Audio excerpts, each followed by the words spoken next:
बहनों और भाइयों, मैं हूं आपका होस्ट जटाशंकर पंडित जी। आज इस एपिसोड में रामचरितमानस के बालकांड में तुलसीदास जी की दीनता और राम भक्ति में कविता की महिमा की दोहा जुगुति बेधी पुनि पोह्यहि रामचरित बरता पहिरहि सज्जन विमल और शोभा अति अनुराग की व्याख्या की जाएगी। चलिए शुरू करते हैं। रामचरित का परिचय। रामचरित, जो कि तुलसीदास द्वारा रचित एक महान महाकाव्य है, भारतीय साहित्य के सबसे महत्वपूर्ण ग्रंथों में से एक माना जाता है। यह ग्रंथ भगवान राम के जीवन, उनके गुणों और उनके आदर्शों की अनूठी छवि प्रस्तुत करता है। रामचरित की मौलिक अवधारणा भक्ति, प्रेम और सदाचार पर आधारित है, जो न केवल धार्मिक दृष्टिकोण से बल्कि सामाजिक और सांस्कृतिक दृष्टिकोण से भी अत्यधिक महत्वपूर्ण है। भगवान राम, जिन्हें राम के नाम से भी जाना जाता है, को धर्म, सत्य और न्याय का प्रतीक माना जाता है। यह ग्रंथ उनके चरित्र के माध्यम से जीवन के अनेक महत्वपूर्ण पहलुओं की विवेचना करता है, जिससे पाठक को जीवन के सही मार्ग पर चलने की प्रेरणा मिलती है। भारतीय संस्कृति में रामचरित की भूमिका अत्यधिक महत्वपूर्ण है। यह न केवल भक्ति संप्रदाय का आधार है, बल्कि त्याग, समर्पण और सेवा का आदर्श उदाहरण भी प्रस्तुत करता है। रामचरित में भगवान राम के प्रति भक्ति को दर्शाने वाले अनेक प्रसंग और कहानियां हैं, जो पाठकों को भावनात्मक स्तर पर जोड़ती हैं।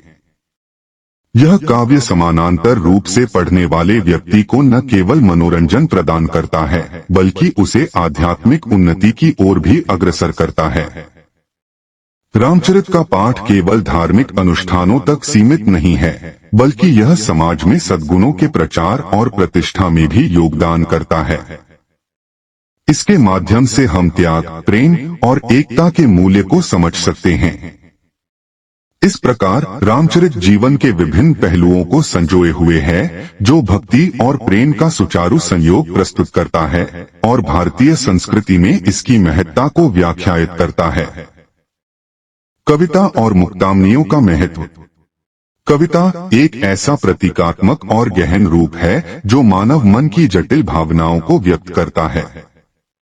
इसे मुक्तामनियों की भांति समझा जा सकता है, जिसमें प्रत्येक मुक्तामनी एक विशिष्ट भावना को दर्शाती है। जब हम कविता का विशेष अध्ययन करते हैं, तो यह वास्तव में प्रेम और अनुराग की एक अनोखी कथा सुनाती है। प्रेम की भावना को प्रकट करने में कविता की अहम भूमिका होती है, क्योंकि यह व्यक्ति की अंतरात्मा को छू जाती है और उसके अंतर्मन में प्रेम की गहराई को बढ़ाती है। कविता की शब्दावली और उसके भावार्थ में ऐतिहासिक और सांस्कृतिक विविधता होती है, जो इसे विभिन्न संदर्भों में महत्वपूर्ण बनाती है। उदाहरण के लिए, हिंदी कविता में प्रेम की विभिन्न शैलियों और वर्णनों का समावेश किया गया है, जो पाठक को गहराई से प्रभावित करते हैं। कविता के विभिन्न रूपों ने हमारे समाज में प्रेम को और भी सुगम और बोधगम्य बनाया है। यह निश्चित रूप से एक युक्ति के रूप में कार्य करती है, जो दर्शकों को रोमांस और समर्पण की सच्चाई को बताने का प्रयास करती है। कविता को गहराई से अनुभव करने में युक्ति की भूमिका महत्वपूर्ण होती है।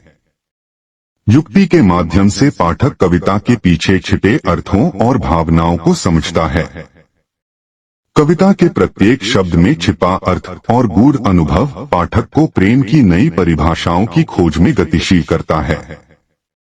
इससे यह स्पष्ट होता है कि कविता केवल मनोरंजन का साधन नहीं है, बल्कि यह मानव जीवन में प्रेम और जीवन के प्रति गहरी समझ विकसित करने का एक मार्ग है। इस प्रकार कविता और मुक्तामनियों का समागम हमें प्रेम की अनंत संभावनाएं प्रदान करता है।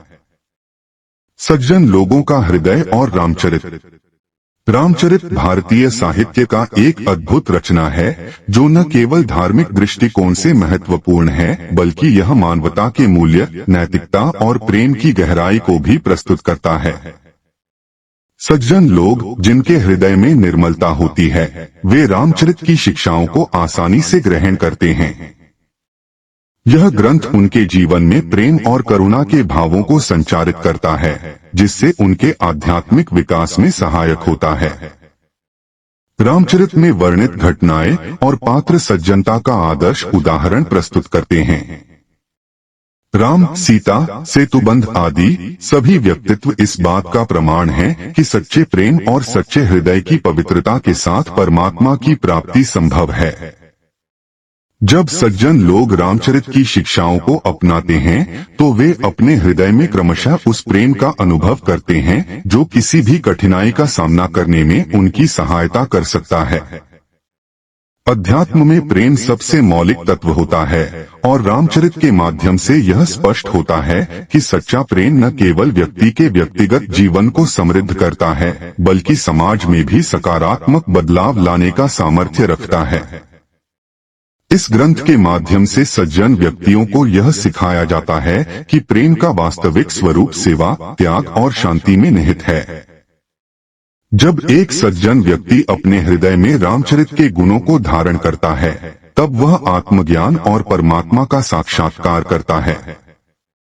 अत सज्जन लोगों का निर्मल हृदय रामचरित के प्रकाश से प्रखर होता है और यह हृदय प्रेम के माध्यम से परमात्मा की ओर अग्रसर होता है, जिससे न केवल उनका आत्मिक स्तर ऊंचा उठता है बल्कि वे समाज में भी एक आदर्श प्रस्तुत करते हैं।